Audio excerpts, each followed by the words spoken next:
내 인생에 용기가 되어준 한마디. 가진 것을 다 버려도 너 자신만은 버리지 마라.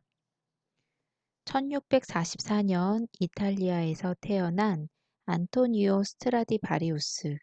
그는 원래 나무 세공사였으나 바이올린 만드는 데 흥미를 느껴 18살 되던 해에 바이올린 제작자로 유명한 니콜로 아마티의 견습공으로 들어갔다. 그는 니콜로의 제자들 중에서 바이올린 제작 기술을 가장 열심히 배우는 제자였다.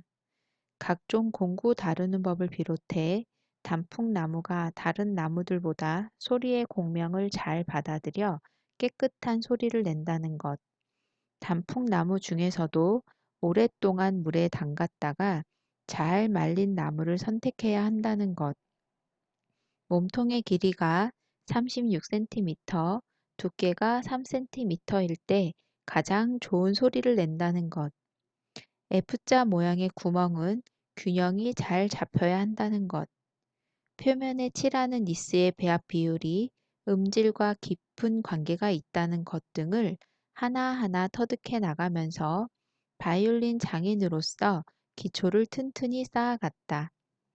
20살이 넘자 그도 니콜로의 다른 제자들처럼 바이올린을 혼자 만들기 시작했다. 그는 그때 자기만의 확고한 원칙 하나를 정했다. 아무리 정성 들여 만들었다 하더라도 좋은 소리가 나지 않으면 가차없이 부숴버린다. 그런 바이올린에는 절대 내 이름을 넣어 팔지 않는다는 원칙이었다. 다른 제자들은 좋은 소리를 내지 않는 바이올린을 싼 값에라도 팔았지만 그는 결코 팔지 않았다. 세월이 흘러 36살 되던 해에 안토니오도 자립하여 자기 작업실을 열게 되었다. 그는 자신의 원칙을 지키며 여러 형태의 바이올린을 제작하는 실험에 몰두했다. 인간의 목소리와 같은 소리를 내는 세상에서 가장 아름답고 훌륭한 바이올린을 만들기 위해 자개, 상아, 흑단 등을 사용하기도 했다. 그 결과 나이 40이 되었을 때 그는 스승 니콜로만큼 유명한 바이올린 제작자가 되었다. 그는 젊은 날에 세운 원칙을 더 철저히 지켜나갔다. 눈이 어두워지고 손이 무뎌진 여든이 되었을 때에도 좋은 소리를 내지 않는 바이올린이 만들어지면 망설임 없이 부숴버렸다. 그는 1737년 90세가 넘어 사망할 때까지 그런 원칙을 지키며 1116개의 바이올린을 만들었다. 그게 바로 지금 약 700여 개 남아있는 것으로 알려진 아직 아무도 그 소리의 신비를 따라가지 못한다는 세계의 명기 스트라디바리우스 바이올린이다. 그가 죽은 지 250여 년의 세월이 흐른 뒤 영국의 한 경매장에서 그가 만든 1733년상 스트라디바리우스 바이올린이 역사상 최고가인 29만 7,250달러에 경매되었다. 그러나 그의 친구가 만든 바이올린은 불과 1만 달러에 팔렸다. 스트라디바리우스 바이올린에 관한 이 이야기는 저 자신을 깊게 들여다보는 한 계기가 되었습니다. 안토니오와 그의 친구는 같은 시기에 같은 스승에게서 바이올린 제작 기술을 배웠지만 오랜 세월이 지난 뒤 그 가치에 있어서는 비교할 수 없을 정도로 엄청난 차이가 났습니다. 그는 실패한 바이올린에는 결코 내 이름을 넣어서 팔지 않는다는 신념이 확고했기 때문입니다. 그에게 바이올린은 바로 자신의 영혼이었기 때문입니다. 자신과의 약속을 평생 지키며 세상에서 가장 아름다운 최고의 바이올린을 만든다는 목표가 있었기 때문입니다. 신은 저의 영혼입니다. 그런데 저는 안토니오처럼 제 영혼을 지키지 못했습니다. 그저 안토니오의 친구와 같은 존재일 뿐입니다. 언젠가 어느 대기업의 대표를 대신해 임직원들을 위한 헌정시를 쓰게 되었습니다. 제게 지급되는 원고료는 많았으며 저는 그 원고료를 필요로 했습니다. 그런데 원고를 써주고 나자 담당자가 시의 한행한행을 지적하면서 자기 의도대로 고쳐달라고 요청해 왔습니다. 참담했습니다. 이것은 어떤 하자가 있는 공산품이 아니라 문학의 테두리 안에서 써진 시다. 내가 회사의 어떤 특정 사실을 잘못 썼다면 모를까 담당자의 잣대로 시의 의미를 따지고 해석해서 고쳐달라는 것은 말이 안 된다. 그렇게 할 수 없다.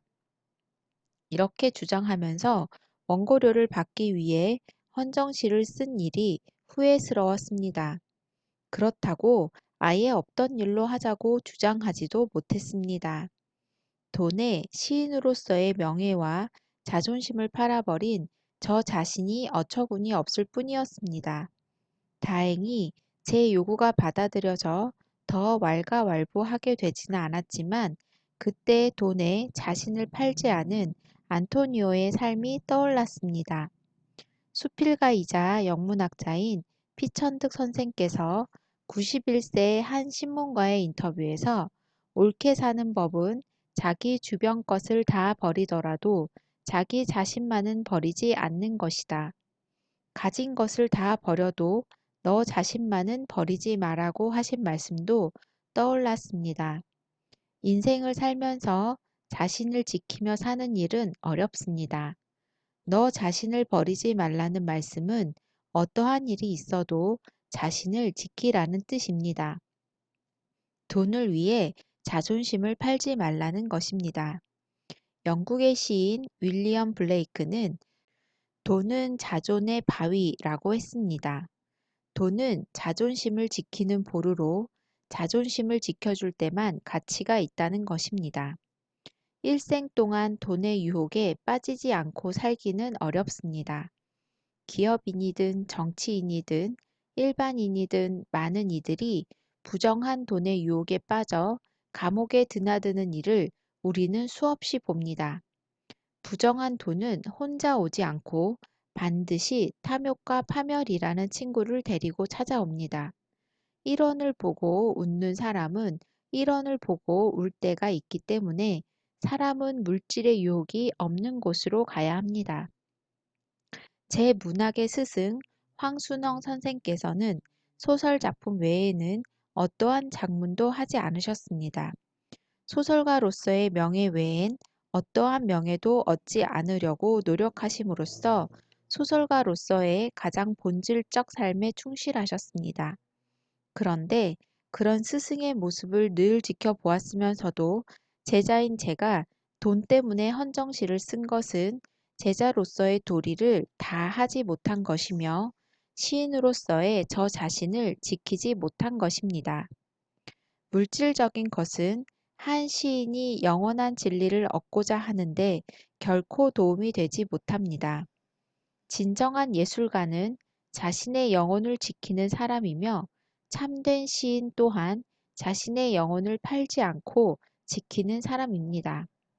돈을 위해 일하는 사람은 예술가가 아니며 돈을 사랑하게 되면 참다운 예술은 태어나기 어렵습니다. 작물을 키우기 위해 밭을 갈고 씨를 뿌리면 잡초도 작물의 싹과 같이 흙을 뚫고 올라옵니다. 처음엔 어느 게 작물의 싹이고 잡초의 싹인지 구분할 수 없습니다. 그러나 바로 이때 구분할 수 있어야 합니다. 잡초의 어린 싹을 뽑는 것은 쉽지만 다 자란 잡초를 뽑는 일은 어렵습니다. 자칫 잘못하면 소중한 작물까지 뽑게 되기 때문에 처음부터 바로 잡아야 합니다. 물질의 유혹도 마찬가지입니다. 유혹에 빠져 자신을 버리지 않으려면 처음부터 바로 잡아야 합니다.